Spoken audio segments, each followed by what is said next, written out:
안녕하세요. 2022년 법원직 9급 문법 문제를 해설하게 된 이기훈 선생님입니다. 자, 이번 시간에는 방금 말씀드렸듯이 2022년에 치러진 법원직 9급 시험에 대해서 해설을 할 거고요. 저는 항상 어법 문제들만 해설을 하고 있다는 점 양해해 주시면 감사드리겠습니다. 이게 해설 자료를 만든 입장에서 제가 학원 강사가 아니라 취미로 자료를 만들고 영상을 찍는 사람이기 때문에 독해와 같이 필연적으로 번역을 해야만 하는 그런 문항들에 대해서는 해설이 조금 제한적이다 라는 거 조금 이해해 주시면 감사드리겠습니다. 자, 보시면은 1페이지, 2페이지 같은 경우에는 문제 풀기 세션입니다. 그래서 제가 시험 문제랑 거의 똑같이 문제들을 옮겨왔어요. 그러니까 여러분들이 실제로 여러분들이 얼마나 시간을 걸려서 풀어야 되는지 마음속으로 생각을 해보시고 시간을 재가면서 문제를 풀어보는 시간을 가져보시면 되겠습니다. 그 다음 페이지는요, 똑같은데 아래에 정답이 추가가 되어 있습니다. 그러니까 정답을 확인하고 내가 어떻게 풀었는지 한번 생각을 해보고 이거는 왜 맞는 선지고 왜 틀린 선지인지, 내가 맞았다면 어떻게 생각을 했길래 맞았는지, 내가 틀렸다면 어떻게 생각했길래 틀렸는지 한번 차근차근 생각해 보시면 좋을 것 같습니다. 자, 그러면 이번 강의를 들으시는 분들은 전부 다 이걸 생각해 보셨다라고 가정을 하고 바로 문항 해설로 들어가 보도록 하겠습니다. 지금까지 제가 국회직, 간호직, 지방직 해설 영상을 올렸는데 지금까지와는 조금 다르게 제가 이번에 넣어드린 게 있어요. 바로 선지 해설입니다.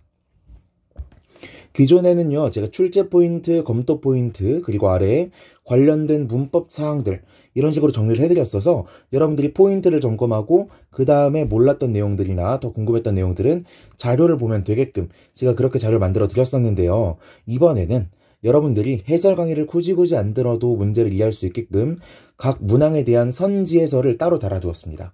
1번 선지는 왜 이건지, 2번 선지는 왜 이건지. 그러니까 이 강의를 듣기가 너무 시간이 아까우시다.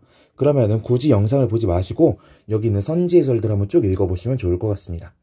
제가 말을 조금 풀어 쓰다 보니까 오히려 풀어 쓰다 보니까 더 어렵게 적힌 그런 해설들도 있고요. 아니면은 제가 수업할 때 쓰는 표현들을 쓰다 보니까 여러분들이 조금 이해하기 어려운 표현들이 있을 수도 있습니다. 그런 부분들 참고하시고 해설만 가지고는 이해가 안 된다, 혹은 해설을 읽어도 문제의 본질을 파악할 수가 없다 싶으신 분들만 제 영상을 발췌하듯이 발췌 수강하시면 될 것 같습니다. 아시겠죠? 자, 문제 1번부터 넘어가 보겠습니다. 자, A번 선지부터 들어가겠습니다. The selection of the appropriate protective clothing for any job or task is usually dictated by an analysis blah blah 이렇게 나와 있죠. 자, is랑 나와 있죠. 이거 뭐랑 뭐 구분하라는 거죠? 자, 우리 문제 유형에 대한 얘기부터 합시다. 우리 문법 문제가 크게 두 가지 유형으로 나오죠. 어떻게? 첫 번째, 선택형입니다. A 이런 식으로 되어 있고요. 여기에서 옳은 표현이 뭔지를 고르라고 하는 문제예요. 두 번째는 어떤 거죠? 두 번째는 밑줄형입니다. 1번 선지에 놓고 이렇게 밑줄 그어져 있으면 이게 옳은 건지 틀린 건지를 점검하는 문제죠. 마지막으로 공시에서는 두 가지 유형이 추가가 되는데요. 첫 번째, 어떤 거죠? 첫 번째, 문장을 그냥 줘놓고 어법상 틀린 게 있는 문장을 골라라, 혹은 어법상 옳은 것을 골라라. 이게 공시에 조금 특이한 문항이 되겠고요. 다른 하나는 어떤 거죠? 번역과 문장을 줘놓고 한국말을 영어로 바르게 옮긴 것은 바르게 옮기지 못한 것은, 이런 식으로 번역이라는 형태를 입은 문법 문제를 내는 게 바로 그게 되겠죠. 자, 여기에서 제가 지금 주력으로 보려고 하는 건 이 선택형 문제와 밑줄형 문제입니다. 이 둘 중에서 좀 더 난이도가 높은 건 어떤 유형일까요? 당연히 밑줄형입니다. 왜? 선택형은요, 보기가 나와 있죠. 어떻게 풀면 돼요? 이 두 개를 비교해서 풀기만 하면 돼요. 오케이? 우리가 너무 다양한 걸 고민할 필요가 없다고요. 이 둘을 변별하는 변별적 자질이 뭔지, 변별적인 특징이 뭔지만 생각해 내셔서 그걸 기점으로 문제를 푸시면 된다고요. 반면에 밑줄형은 좀 다릅니다. 밑줄형 같은 경우에는 어떤 부분이 틀렸는지 맞았는지를 검토할 수 않으면 되는지가 밑줄을 통해서 알려주고 있지만, 그럼에도 불구하고 어떤 걸 검토해야 되는지가 하나도 나와 있지 않아요. 그쵸? 직감적으로 읽고 이거 이상한데? 하고 찍는 거 아닌 이상해야 이거 점검, 저거 점검, 이런 것도 점검, 막 여러 가지를 점검을 해야 된다라는 겁니다. 즉, 제가 하고 싶은 말이 뭐겠어요? 난이도 측면에서 뭐가 훨씬 더 쉽다? 선택형이 훨씬 더 쉽다라는 겁니다. 오케이. 자, 그럼 다시 넘어와서 제가 선택권을 왜 줬다 그랬어요? 두 개만 비교하기만 하면 된다 그랬죠. is랑 are를 비교하면 뭐랑 뭐를 비교하는 거예요? 딱 봐도 단수와 복수를 비교하는 거잖아요. 그쵸? 그러면 동사가 단수인지 복수인지만 확인하면 되니까 주어만 확인하면 되겠네요. 그런데 보니까 the selection of the appropriate protective clothing for any job or task 이런 식으로 괄호 쳐놓고 나니까 the selection 이게 주어라는 거 알 수가 있겠고 뒤에 s가 안 붙어 있죠? 그러면 단수가 되겠네요. 오케이. B번으로 넘어가 볼게요. 자, 보니까 to meet과 meeting이죠. to 부정사냐 동명사 혹은 분사냐를 물어보고 있는 건데 보니까 여기 used가 보이네요. 그리고 앞에 are도 보이네요. 이거 볼 것도 없이 to meet이죠. 이거 뭘 물어보고 있는 거예요? used의 수거 표현에 대해서 물어보고 있는 거죠. 대부분의 수험자분들이 이걸 다 알고 계실 테지만 한 번만 짚고 넘어가 볼게요. use 그러면 사용하다 라는 뜻이고 used, ed, d를 붙이면 과거형으로는 사용했다, pp형으로는 사용된 이라는 의미가 될 거고요. 그런데 여기서 조금 차이가 나게 used to라고 하면은 앞에 아무것도 안 붙었습니다. 근데 used to라고 하면은 일종의 조동사로서 뭐뭐 하곤 했다라는 의미를 가지게 되고 약간의 용례 차이는 있지만 would도 뭐뭐 하곤 했다라는 의미를 가지기 때문에 둘이 비슷한 표현이다라고 말할 수가 있겠죠. 오케이? 그렇다면 우리가 조금 신경 써서 봐야 되는 건 뭐냐? 바로 이 친구들이죠. be used to 부정사와 be used to ing. 자, be used to 부정사는 제가 이렇게 나눠놨죠. be used 그러면 수동태입니다. 사용된 거예요. 그런데 뒤에 to 부정사가 나와 있죠. 뭐뭐 하기 위해서 사용된 겁니다. 얘는 그냥 직역하시면 전부 다 이해할 수 있는 구문이에요. 근데 R은 좀 다르죠. be used to ing라고 하면은 뭐뭐 하는데 익숙해지다 라고 하는 약간은 제3의 의미처럼 보이는 의미가 도출된다라는 거 여러분들이 신경 쓰셔야 되겠고요. B번 문장 다시 한번 보면은 자 be used 다음에 ing가 나오는 거에 대해서는 배운 적 없잖아요. 그럼 일단 to 부정사가 되겠고 조금 더 원론적으로 문제를 풀어보면은 specialized multi-layer fabric systems 얘가 문장에 뭐죠? 주어죠. 비동사 플러스 pp 문장에서 동사죠. 그러면 수동태 문장은요 일반적으로 뒤에 목적어 같은 거 가져와야 안 가져와요? 안 가져오잖아요. 그쵸? 수동태 문장은 일반적으로 거기서 문장이 끝난 거라고요. 그쵸? 그래서 to 부정사의 부사적 용법인 to meet이 오는 건 이해할 수가 있지만 meeting의 ing가 동명사로 보면은 예품사를 뭐로 보겠다는 거예요? 명사로 보겠다는 거고 분사로 보면은 뭐로 보겠다는 거예요? 형용사로 보거나 혹은 분사구문 부사로 보거나 셋 중 하나로 보겠다라는 건데 분사구문이라고 보기에는 의미 전달이 안 될 것 같고 이 두 개는 들어갈 수 있는 명분이 없죠. 자리가 없잖아요. 그러니까 to meet이라고 보는 게 더 적절하겠다라고 도출하실 수가 있겠습니다. 됐죠? 넘어가 볼게요. C번 문장. C번 문장 보니까 where인지 which인지 물어보고 있죠. 이거 뭐 물어보는 거예요? 관계 부사 대 관계 대명사 물어보고 있는 거죠. 그쵸? 자, 관계 부사 대 관계 대명사는 제가 해설강을 찍을 때마다 여러분들한테 좀 길게 얘기할 수밖에 없는 주제예요. 왜? 여러분들이 잘못 배우고 있는 게 있거든. 자, 일단 여러분들이 배웠을 방식으로 해볼게요. 관계 부사 뒤에는 어떤 게 오죠? 완전한 절이 오고요. 관계 대명사 뒤에는 뒤에 불완전한 절이 오죠. 그리고 일반적인 관계 부사는 앞에 선행사를 가지면서 형용사절을 이끌게 되고요. 일반적인 관계 대명사는 앞에 선행사를 수식해주면서 뒤에 뭐라는 거니? 앞에 선행사를 꾸며주는 형용사절을 이끌게 되지요. 즉 앞에 무언가를 꾸며줘야 된다라고 하는 특징은 관계 부사나 관계 대명사나 차이가 있어요? 없어요? 없어요. 그럼 둘의 변별적인 특징은 뭐밖에 없는 거예요? 이거밖에 없는 거죠. 오케이. 자, 그렇다면 완전한 문장이란 건 뭐고 불완전한 문장이란 건 뭐죠? 여러분, 완전한 절, 불완전한 절이란 말의 뜻에 대해서 선생님한테 제대로 배우신 적이 있나요? 없을 겁니다. 그냥 문장 성분이 빠지면 완전이니 불완전이니 이런 식으로 설명을 하셨을 거예요. 근데 이렇게 학습을 하시니까 여러분들이 관계대명사가 초반에는 쉬운데 점점 갈수록 문제가 더 어려워지는 거라고요. 자, 볼게요. 완전 대 불완전이라고 되어 있죠? 완전 대 불완전은 오해를 불러일으키기 쉽습니다. 왜? 원래 있었어야 될 명사, 다시 원래 문장에 있었던 명사가 빠져도 그 문장은 불완전한 거죠. 그런데 원래 있어야 할 부사가 빠지더라도 그건 불완전한 절이잖아요. 그렇죠? 부사는 문장 성분이 아니니까 빠져도 되잖아요 라고 말씀하시는 분들이 있을 수 있는데 그것도 틀린 말입니다. 왜? 문장의 오형식에서는 부사를 문장 성분으로 안 보죠. 그런데 7형식 넘어가면서부터는 부사어, 필수 부사어라고 하는 부사가 문장 성분이 될 수 있다라고 하는 설명을 제공한다고요. 오케이? 그래서 부사가 빠진다고 해서 완전한 거예요. 뭐 이딴 식으로 설명하는 건 여러분들한테 나중 가면 더 어려운 공부를 하도록 만드는 장애물이 될 수가 있다고요. 그래서 저는 제 자료만의 정의, 제 수업만의 정의를 따로 두려고 합니다. 그게 뭐죠? 완전한 절이라는 건 빠진 명사구가 없는 문장인 거고요. 불완전한 절이라고 하는 건 빠진 명사구가 있는 문장이라는 겁니다. 오케이? 그럼 여러분들이 배웠던 걸 그대로 다시 설명할 수 있어요. 자, 완전하다는 건 뒤에 빠진 명사가 없다라는 거죠. 관계된 명사 뒤가 불완전하다는 건 뒤에 빠진 명사가 있다라는 거라고요. 오케이? 자, 이걸 염두에 두고 문장 한번 볼게요. Where 다음에 the possibility of a flash fire. possibility가 주어고 of부터 fire까지가 괄호 쳐야겠죠. 전치사 플러스 명사니까. 그 다음에 exist라고 하는 동사가 나오고 그 다음에 would have 어쩌고저쩌고 하면서 동사가 나오고 있잖아요. 그쵸? 그러면 여기부터 여기까지가 관계사절이란 걸 알 수가 있겠고요. 자, 보니까 주어 나오고 동사 나왔죠.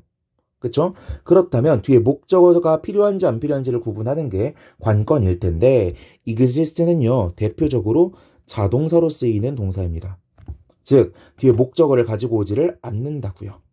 그러면 애초에 명사가 들어가야 될 자리가 있었던 거예요? 없었던 거예요?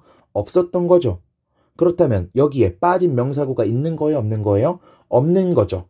그렇다면 where? 얘가 옳은 거가 되겠네요. 오케이. 다시 완전 불완전의 정의를 여러분 스스로 좀 확실하게 받고 지나가자고요. 완전한 문장, 불완전한 문장의 정의가 뭐라고? 명사구가 빠져 있는지 안 빠져 있는지라고요. 오케이? 그래서 뒤에 빠진 명사구가 있는지 없는지만 보고 빠진 명사구가 없어? 그러면 관계 부사. 빠진 명사구가 있어? 그럼 관계대 명사. 이런 식으로 구분하시면 된다라는 겁니다. 됐죠? 이 아래에 제가 관계사절의 이해라고 되어 있는 일종의 도식을 여기다 넣어놨습니다. 그래서 한번 쭉 읽어보시면 좋을 것 같고요. 넘어가겠습니다. 자, 11번 문제 A번 선지부터 가보겠습니다.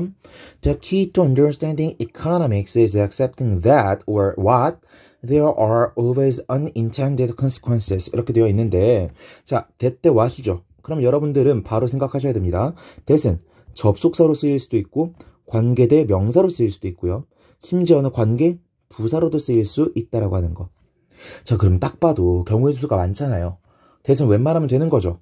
그래서 웬만하면 that이 나와 있는 경우에는 얘가 문법적으로 옳은 선지로 제시되어 있을 가능성이 높습니다. 이건 뭐 요령이고 찍을 때 팁이니까 항상 갖다 쓰려고 하지 마시고요. 자, 그렇다면 한번 비교해 봅시다. 접속사로 쓰일 때 that은 무슨 절을 이끌게 되죠? 명사절을 이끌게 되죠. 명사절을 이끈다는 건 누굴 꾸며주는 거예요? 안 꾸며주는 거예요? 안 꾸며주는 거죠. 그렇다면 앞에 선행사가 있을까요? 없을까요? 없게 되겠죠. 그리고 접속사라고 하는 건 그냥 문장과 문장을 연결한다고 배웠잖아요. 그쵸? 뭘 지우고 합친다 이런 거 여러분은 안 배우셨을 겁니다. 그러면 접속사 뒤에는 빠진 요소가 있을까요? 없을까요? 없겠죠. 오케이? 문장이 완전한 문장이 올 거라고요. 이해됐죠? 자, 관계된 명사 같은 경우에는 일반적으로는 무슨 절을 이끌죠? 형용사 절을 이끌죠. 그러니까 앞에는 형용사의 꾸밈을 받는 선행사, 명사가 있을 거고요. 다시 명사를 꾸며준다 그랬으니까 얘는 무슨 절을 이끄는 관계대명사가 되겠어요? 형용사절을 이끄는 관계사가 될 것이고 관계대명사 뒤에는 명사가 빠지죠? 그럼 그 뒷문장은 완전하다, 불완전하다? 불완전하다라는 거 알 수가 있겠습니다. 자, 관계부사도 보면요. 일단 관계부사도 앞에 선행사가 있다 그랬고 이 선행사를 꾸며주는 형용사절의 역할을 한다 그랬습니다. 그런데 관계 부사 뒤에는 부사만 빠지죠? 빠진 명사가 없으니까 뒷문장은 완전한 절이 올 거라고요. 이것도 완전하다는 뜻으로 동그라미로 고칠게요. 됐죠? 자, 그렇다면 what은 어때요? what은요, 관계대 명사로밖에 쓰이지 않습니다. 그런데 그냥 관계대명사로 쓰인다고 하면 얘랑 겹치는 부분이 생기잖아요. 차이점이 뭐냐면 얘는요 명사절을 이끌어요. 다시 관계대명사 what은 뭘 이끈다고? 명사절을 이끈다고요. 명사는 누굴 꾸며주는 애예요? 안 꾸며주는 애예요? 안 꾸며주는 애죠. 그러니까 앞에는 선행사가 없겠죠. 그런데 관계된 명사라면서 이름이 관계된 명사니까 뒤엔 빠진 명사가 있을 것이고 빠진 명사가 있다라고 하는 건 뒷문장이 불완전하다라는 걸 알 수가 있겠죠. 오케이? 그럼 둘을 어떻게 구분할 수 있는지도 알았네요. 자, 이걸 토대로 해서 A번 문장을 쭉 보면은 모르긴 몰라도 여기서 한번 끊어봐. There are 이렇게 나왔죠. There are. There is, there are 구문 나오면은 주어가 어디 나와요? 뒤에 나오잖아요. 실질 주어가 뒤에 나오죠. 그러면 unintended consequences 얘가 이 절에 뭐가 되는 거예요? 주어가 되는 거죠. 오케이? 그럼 there is, there are는 기본적으로 일형식으로 쓰이는데 주어가 여기 있으니까 빠진 명사 자리가 있어요? 없어요? 없잖아요. 그러면은 딴 거 다 안 보더라도 what은 안 되는 게 되겠죠. what은 반드시 뒤에 빠진 명사가 있어야 되니까. 됐습니까? 자, 그래서 여기에 나와 있는 설명들 한번 쭉 읽어보시면 좋겠고요. 제가 여기에 관계대명사 파트에 대해서 해설 강의를 제가 찍어놓은 것들이 있습니다. 그거 올려놨으니까요. 도움이 필요하신 분들은 그걸 읽어보시면 좋을 것 같습니다. 됐죠? 자, 여기 아래에 제가 존재 구문이라고 해놨는데 여기 there is, there are 이 구문을 저희가 어렵게 부를 때 존재 구문, 존재문이라고 부릅니다. 그런데 여러분들이 학원이나 학교에서 잘못 배우셨던 게 뭐냐면 there is, there are 다음에 주어가 이렇게 나오니까 학교 선생님들이 뭐라고 가르치냐면 이 there를 유도부사다라고 가르쳐요. 그렇게 보지 않겠습니다. 여기 나오는 there는요 일종의 형식 주어고요. 주어 자리에는 뭐밖에 못 와요? 명사밖에 못 오죠. 그래서 일부 학자들은 얘를 일종의 대명사다라고도 부릅니다. 가리키는 대상이 없는 대명사, 좀 특이한 대명사가 되겠죠. 오케이? 그래서 어려운 말로 어떻게 부른다고? 얘를 형식 주어라고 부르고 얘를 실질 주어라고 부른다고요. 그래서 이걸 왜 알아야 되느냐? 우리 부가의문문 같은 거 문법 문제로 잘 나오진 않지만 한번 나오면 여러분들을 굉장히 어렵게 하잖아요. 그쵸? 문장이 긍정문이에요. 근데 쭉 지나가. 그런데 만약에 there is, there are 구문에 부가의문문을 달라 그래. 그러면 어떻게 달아야 될까요? 이렇게 달게 됩니다. Isn't there? 오케이? 선생님 갑자기 이걸 왜 가르치는 거예요? 여러분들이 규칙을 배운 게 있을 거니까요. 그 규칙이 뭘 거냐면 부가의문문을 만들 때는 능동문이라면 부정어로 부정문이라면 긍정문으로 부가의문문을 붙이는데 원래 주절에 나왔던 주어를 그대로 복사해서 대명사로 바꿔서 쓴다고 배웠을 거예요. 오케이? 그렇다면 there is, there are 다음에 나오는 얘만 주어로 보게 되면 어떻게 되는 거예요? 부가의문문 만들 때도 얘가 이 자리에 나와야겠죠. 근데 실제로 그렇다 안 그렇다? 안 그렇다. 누가 부가의문문의 주어 자리에 등장하고 있어요? there가 등장하고 있잖아요. 아, 그렇다면 there도 일종의 주어라고 보는 게 맞겠네 라고 판단을 하셔야죠. 오케이? 이게 부차적으로 분사구문이나 아니면 부가의문문 같은 파트에서 여러분들한테 조금 함정을 팔 수 있는 요소이기 때문에 이걸 좀 알고 가셨으면 좋겠어요. There is, there are 구문에서 there는 일종의 형식 주어다. 부사가 아니다라는 겁니다. 오케이? 해석 방법들은 여러분 잘 알고 계실 거고요. There is, there are 다음에 얘네를 is를 쓸지 are를 쓸지는 뭘 보고 결정한다? 뒤에 나오는 실질 주어를 보고 결정한다. 라는 내용도 체크하셨으면 좋겠습니다. 됐죠? 넘어가 보겠습니다. B번 문장. 자, 이거는 출제를 왜 이렇게 했는지 잘 모르겠어요. had 대 have인데요. 해석해 보시면은 의심스럽다. 로마의 마을들이 이것이 처음에 확장을 시작했을 때 하면서 과거 이야기를 하고 있잖아요. 그렇죠? 그러니까 have보다는 had가 더 적절합니다. 이렇게 말고는 해설을 하기가 어려울 것 같아요. 제가 지금 해설 강의를 아마도 거의 가장 빨리 찍고 있는 사람일 텐데 해설 강의가 올라오고 나면 다른 선생님들의 해설 강의를 저도 한번 찾아보고 싶습니다. 여기에서 출제 포인트는 그냥 해석해보고 현재인지 과거인지 맞춰라. 이거 말고 없었습니다. C번 문장으로 넘어가 보겠습니다. filled인지 filling인지를 고르는 건데요. 자, 보니까 구문 분석부터 할 수 있어야 됩니다. a process 다음에 that 나왔죠. 그렇다면 앞에 명사가 나오고 대시니까 이거는 더 볼 것도 없이 관계대 명사일 겁니다. 오케이? 그런데 보니까 that 다음에 바로 was가 나오죠. 뭐가 빠져 있어요? 주어가 빠져 있죠. 그럼 무슨 격 관계대명사? 주격 관계대명사라는 걸 여러분들이 아실 수가 있습니다. 됐죠? 그렇다면 was both constrained, 얘가 동사가 될 거고요. both A and B로다가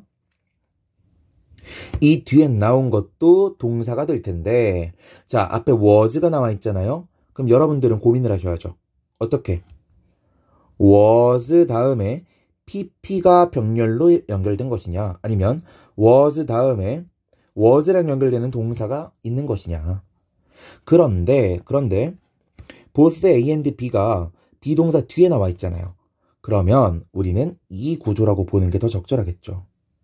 제가 써보자면 was both A and B, 이런 식으로 병렬 구조를 갖는 게 더 적절할 테니까요. 아, 그렇다면 이 자리가 비동사 플러스 pp인지 비동사 플러스 ing인지를 구분하는 문제라는 거 체크하실 수가 있겠습니다. 여기까지 왔다면 사실 여러분들 이거 문장 안 보고도 풀 수 있어야죠. 왜? 우리 보통 be filled with 이거 수거로 외우잖아요. 그렇죠? 이렇게 푸실 수가 있어야 되겠고, 조금만 더 덧붙여 보자면 fill은 보통 타동사로 쓰이는데, 타동사로 만약에 쓰였는데 ing가 붙었다. 그러면 뒤에 뭐가 따라 나와야 돼요? 목적어가 따라 나와야 되잖아. 근데 목적어가 없고 바로 with부터 튀어나오고 있으니까 아, 이거 좀 아닌 것 같다라고 생각을 하실 수가 있겠죠. 오케이? 물론 자동사로 fill 쓰일 수 있습니다. fill with도 쓰일 수 있습니다. 그런데 용례가 조금 달라요.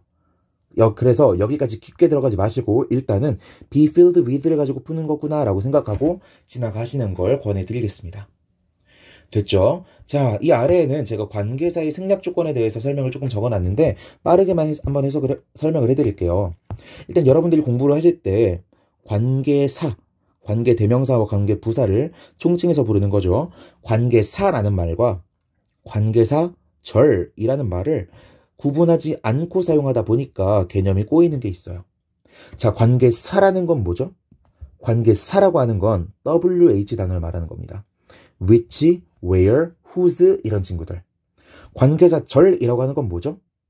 이런 관계사가 이끌고 있는 절 전체를 말하는 거예요.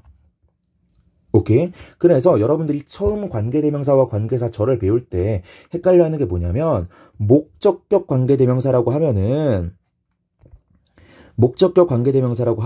마치 관계사절 전체가 목적어로 쓰이고 있다라는 거구나 라고 착각들을 하신다라는 거예요.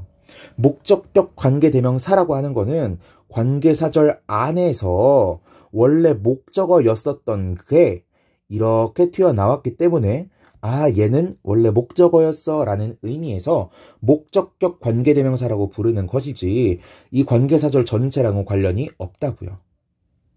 오케이? 자, 이걸 갑자기 왜 설명을 하느냐? 여러분들이 관계사의 생략 조건에 대해서 배울 때 이상하게 배우고 있는 포인트가 있기 때문이에요. 보통 관계사의 생략 조건이라고 뭐라고 배우실 거냐면 첫 번째, 목적격 관계대명사는 생략할 수 있다. 두 번째, 관계부사는 생략할 수 있다. 세 번째, 주격 관계대명사 플러스 비동사는 생략할 수 있다라고 배운다고요. 그런데 좀 이상하지 않아요? 목적격 관계대명사, 그래, 얘 관계사인 거 인정하겠어. 관계부사, 그래, 얘도 관계사인 거 인정하겠어. 근데 주격 관계대명사 플러스 비동사면 이건 관계사를 생각하는 게 아니잖아요. 관계사절을 추각하고 있다라고 설명하는 게 더 올바른 거죠. 아, 선생님, 이거 뭐하러 따져요? 그냥 이렇게 달달 외우면 되는 거지. 라고 말씀하실 수가 있겠는데, 왜 그렇냐면, 관계사 생략의 조건을 우리가 만들어낼 수가 있는데, 이걸 추가하면서부터 이 조건을 써먹지 못하는 참사가 일어나기 때문입니다. 한번 볼게요. 관계사 생략의 조건. 첫 번째, 제한적 용법이어야만 합니다. 즉, 무슨 용법이면 안 된다라는 거예요? 계속적 용법.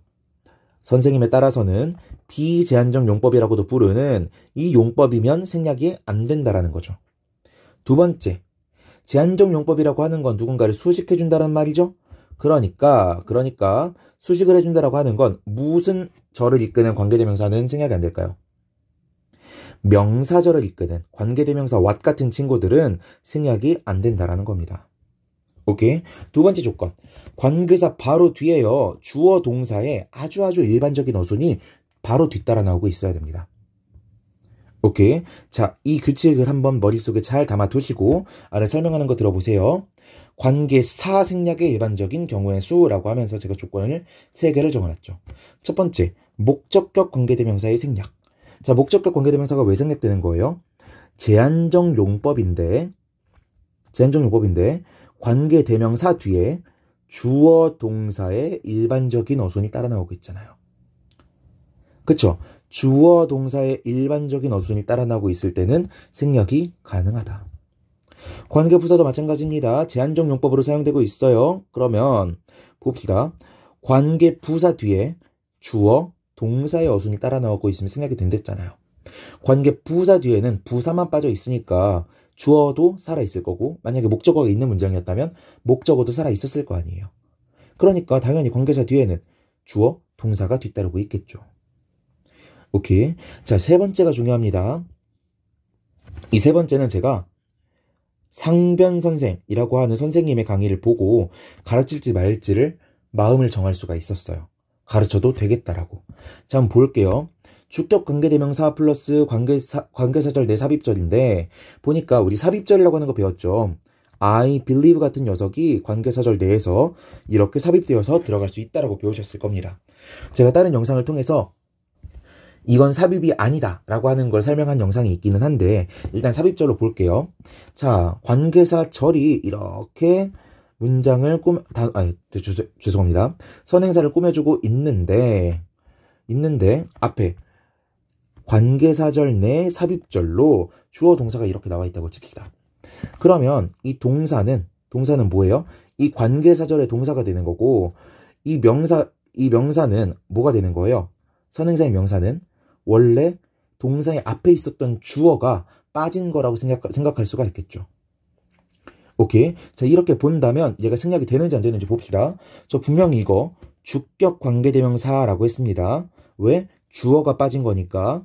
그런데 제한적 용법으로 쓰이고 있고요. 뒤에 주어, 동사가 뒤따르고 있죠.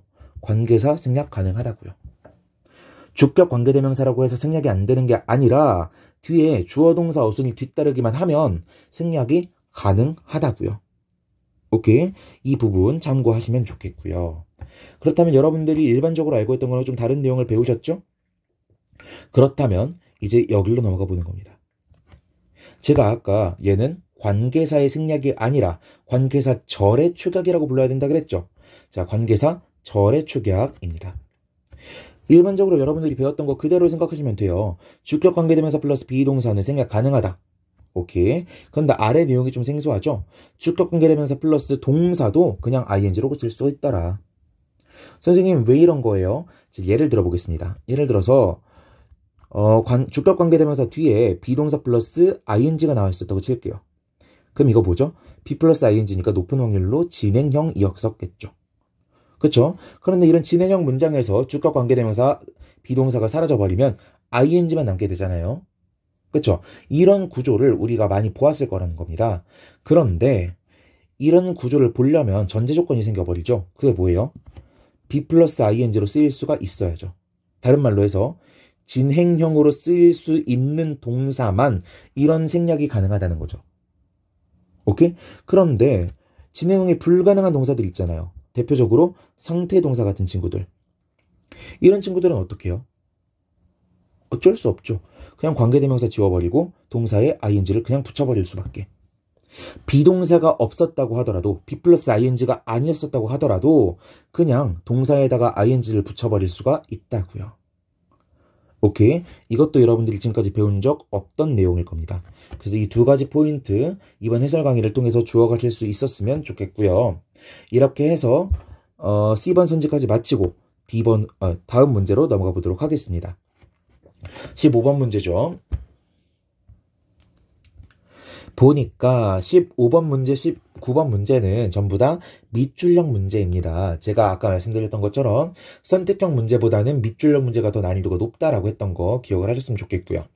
자, 1번 선지로 바로 넘어가 볼게요. 보니까 You should choose the research method. 이렇게 나오면 너는 선택해야만 합니다. 뭐를? 연구 방법을 선택해야만 하죠. 그런데 어떤 연구 방법이에요? That 나와 있고 best suits the outcome you want. 이렇게 나와 있잖아요. 그쵸? 그렇다면 같이 분석을 한번 해봅시다. 자, 딱 보니까 앞에 명사구가 나와 있죠. 명사구가 나와 있는데 뒤에 that 나와 있다고 하는 건 얘가 뭐라는 거야? 관계대 명사라는 거죠.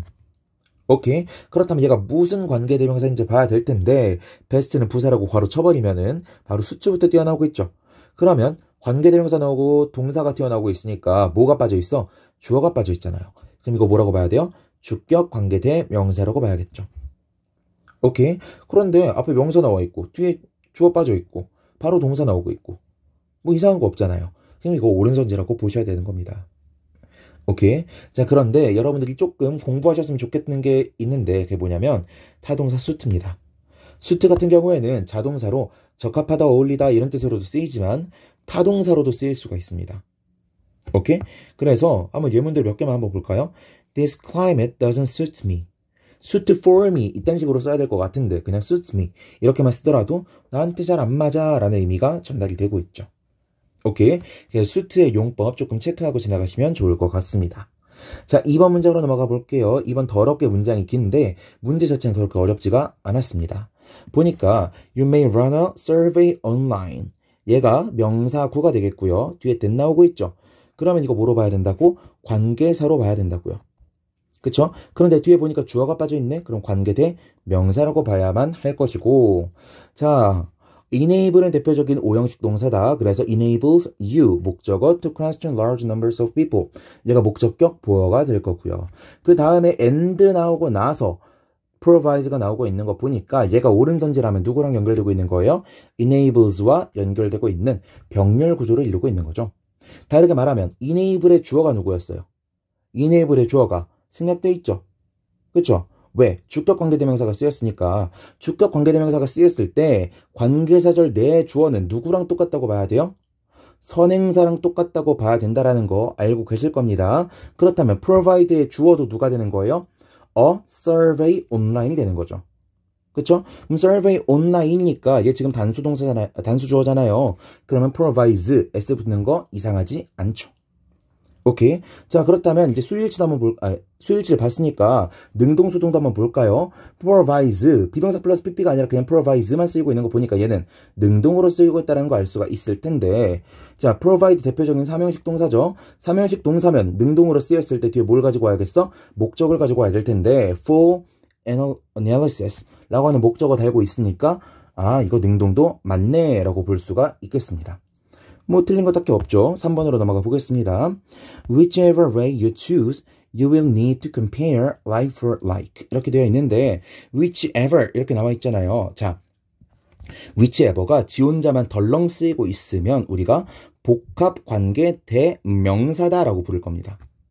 그런데 이거 보면은 whichever way가 한 덩어리로 사용되고 있죠. way의 앞에서 way를 꾸며주는 역할을 하고 있기 때문에 여기에서의 whichever는 복합관계 형용사 혹은 복합관계 한정사라고 부르는 게 적합하겠습니다. 한정사라는 말을 배운 적 없으신 분들은 한정사 대신에 형용사라는 말로 이해를 하셔도 큰 문제가 없겠습니다.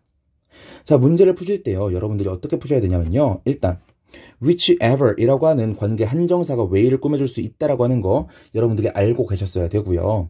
하나 더 whichever way 이 한 덩어리가 통째로 앞에 나와 있잖아요. 그쵸? 한정사가 명사를 꾸며주면 얘네가 통째로 하나의 명사구가 되죠. 그쵸? 명사구가 통째로 앞에 나와 있다라고 하는 건 이 whichever way 뒤에는 무언가 빠진 명사구가 존재할 수밖에 없다라고 하는 걸 여러분들이 아셔야 됩니다. 그런데 보니까 you choose 다음에 choose 타동사인데 목적어가 안 나오잖아요. 아, 마치 목적과 관계대명사처럼 여기에 있었던 명사구 에서 한정사 부분이 whichever로 바뀌어서 앞으로 튀어나간 거구나 라고 이해를 할 수가 있겠더라고요. 지금 제 설명이 방금 전에 설명이 이해가 안 되시는 분들은 WH 단어의 특성에 대해서 제가 영상을 찍어 놓은 게 있으니까 그걸 한번 참고하시면 좋겠습니다. WH 단어는 필연적으로 뒤에 빈자를 만들게 된다 라는 게 그 강의의 요점이 되고 있고요.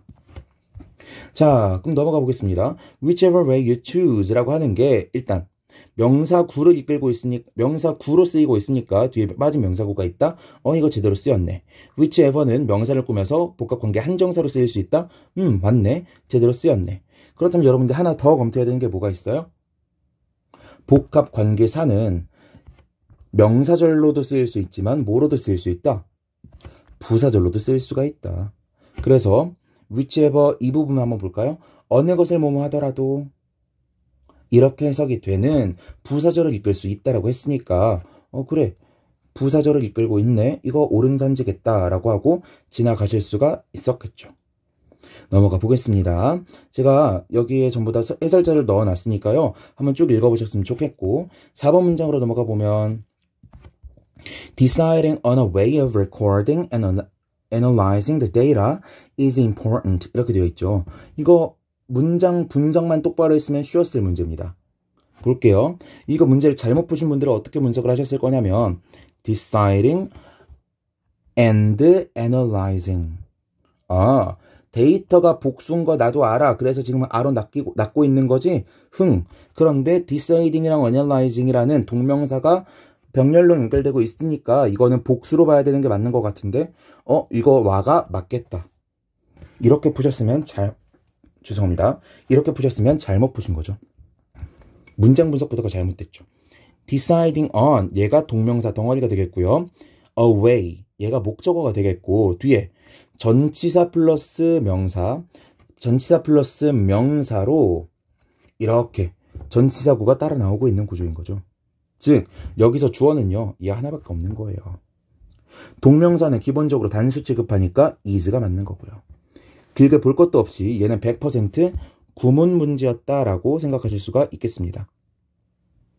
됐죠? 자, 벌써 마지막 문제입니다. 19번 문제. 1번 선지부터 들어가 보면요.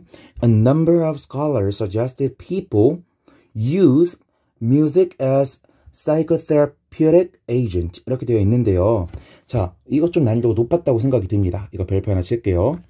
문제 자체를 푸는 건 어렵지 않았어요. suggest와 같이 당위성을 내포할 수 있는 단어들, 즉 뒤에 나오는 대절이 뭐뭐 해야 한다 라는 해석을 가지고 있는 이런 동사들은 뒤에 should를 써도 되고 should를 생략시켜도 되는데 should가 생략됐다고 보는 경우에는 얘를 반드시 동사 원형꼴로 남겨놓게 된다 라는 게 포인트가 되죠. 이 부분 모르시는 분들은 강의를 따로 들으셔야 됩니다. 여기서 다 설명드릴 수는 없어요. 아래 자료를 넣어놓긴 했지만 아무튼 그런데 이 간사한 출제자들이 대절임에도 불구하고 대를 지워버렸죠. 대를 생략해버리고 썼습니다. 그래 놓고서 뒤에 to를 붙여놨잖아요. 마치 뭐처럼 보이게 하려고 한 거예요. 이거 마치 오형식 동사처럼 보이도록 여러분들을 현혹한 겁니다. 오형식 동사로 써서 목적어, 목적격, 보어처럼 보이게 하려고. 오케이? 근데 그게 아니라는 거 조금 체크를 하셔야겠고 여기서는 당위성 동사로 쓰였다라는 걸 여러분들이 체크할 수 있는지 없는지를 보는 게 포인트였다. 그래서 대절 안에 동사가 필요하기 때문에 to use는 절대 안 되는 거고 혹시 얘가 used나 막 이런 거일까 고민할 필요도 없었다. 왜? 이 자리는 무조건 동사 원형이 와야 되는 자리이니까. 됐죠? 자, 약간 설명을 덧붙여 보자면 제가 아까 말씀드렸던 것처럼 should 동사 원형에서 should를 생략한 구문, 그래 동사 원형만 남은 구문이라고 선생님들이 많이 설명을 하는데요. should를 쓰는 것 자체가 비문법적이라고 보는 견해도 있습니다. 대표적으로 어디에서 그렇냐면 TOEFL 시험에서 그렇습니다. 짜잔. 오케이. 그렇다면 우리는 조금 맘 편하게 생각하면 되는 거예요. 문제를 낼 때 should가 들어있으면 틀린 걸 찾을 필요도 없죠. should가 들어있으면 그냥 should 플러스 동사 원형이라고 풀면 되니까.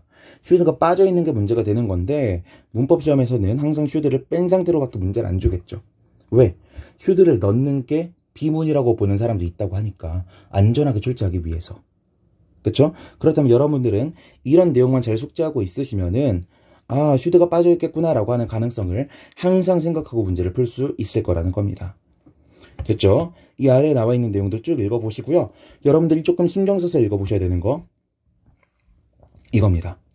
우리가 당위성 동사라고 해서 동사는 달달달달 외우고 있지만 형용사도 is important that 이렇게 나왔을 때 주어 다음에 should가 생략된 구문이 쓸 수 있다라고 하는 걸 여러분들이 잘 모르세요. 즉 우리가 형용사일 경우에도 뒤에 대절에서 이런 식의 구문이 사용될 수 있다라고 하는 거 체크하고 지나가셨으면 좋겠고요. 우리가 흔히 함정선지로 하는 게 이거죠. 당위성 동사가 뭐뭐 해야 한다는 의미를 담지 않을 경우에는 직설법, 우리가 알고 있는 동사를 ed도 붙이고 s도 붙이는 그런 꼴을 써야만 한다라는 거 하는 거, 이거 포인트로 가져가셨으면 좋겠고요.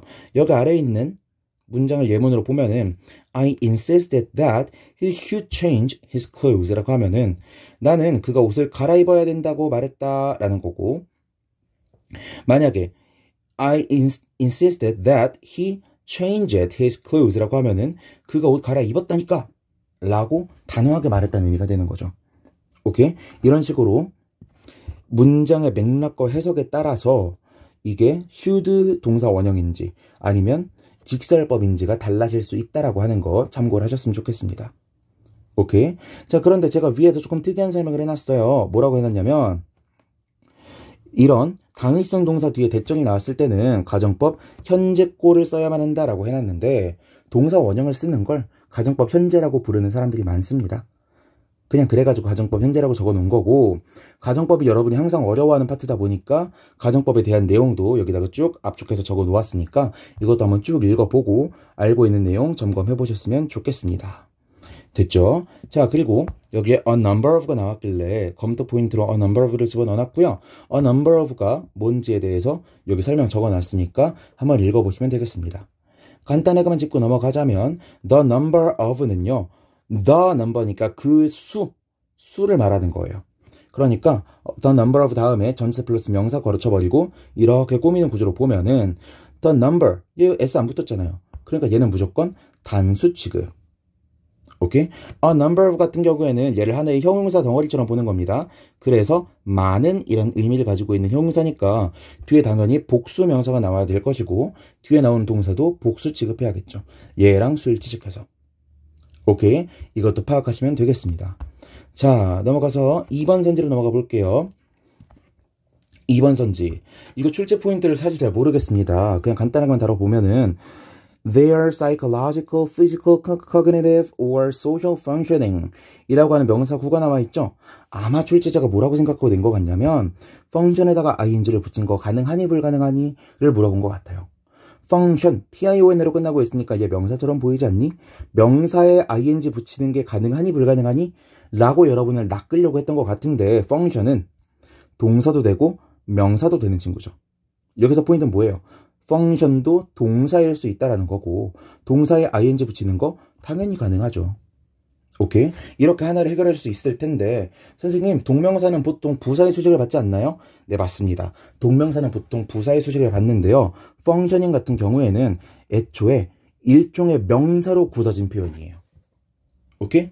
뭐 설명하기로는 이해시켜드리기 위해서 functioning 이렇게 동명사를 너무 많이 쓰다 보니까 얘를 그냥 하나의 명사로 인정해버린 케이스다라고 설명을 합니다. 설명상 이야기예요. 실제 그렇다는 게 아니라. 아무튼 그렇다면 애초에 아예 명사로 굳어진 친구라면 이런 형용사들의 수식을 받는 것도 가능하겠네요. 됐죠?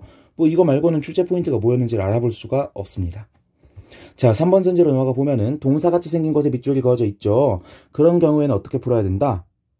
여기 나와 있는 매뉴얼대로 풀어야 된다. 자, 그러려면 일단 구문 분석부터 해야겠죠? positive emotional experiences, 얘가 주어가 될 거고요.